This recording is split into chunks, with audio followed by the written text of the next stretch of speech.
আগামী মাসে জুলাই গণ অভ্যুত্থানের বছর পূর্ণ হবে। যাদের আত্মত্যাগের কারণে এই অভ্যুত্থান সম্ভব হলো, আমরা তাদেরকে এবং তাদের পরিবারকে প্রতি মুহূর্তে আমাদের দৃষ্টিতে রেখেছি। তাদের জন্য নানা কর্মসূচি আমরা বাস্তবায়ন করে চলেছি। এখন পর্যন্ত 834টি শহীদ পরিবারের মধ্যে 630টি শহীদ পরিবারকে 10 লক্ষ টাকা করে 63 কোটি টাকার সঞ্চয়পত্রের জন্য ব্যাংক চেক দেওয়া হয়েছে।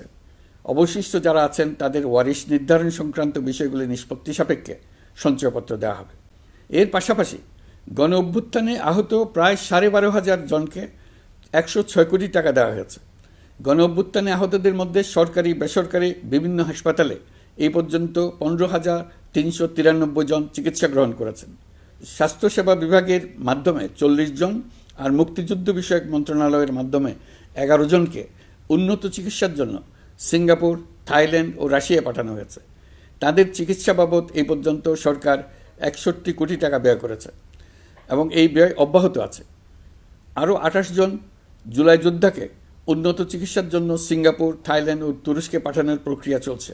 এখন পর্যন্ত বিভিন্ন হাসপাতালে চিকিৎসাধীনদের যুক্তরাজ্য, যুক্তরাষ্ট্র, ফ্রান্স, সিঙ্গাপুর, থাইল্যান্ড, চীন, মালয়েশিয়া ও নেপাল থেকে 26 জন বিশেষজ্ঞ চিকিৎসক এসে বিনামূল্যে চিকিৎসা দিয়েছেন।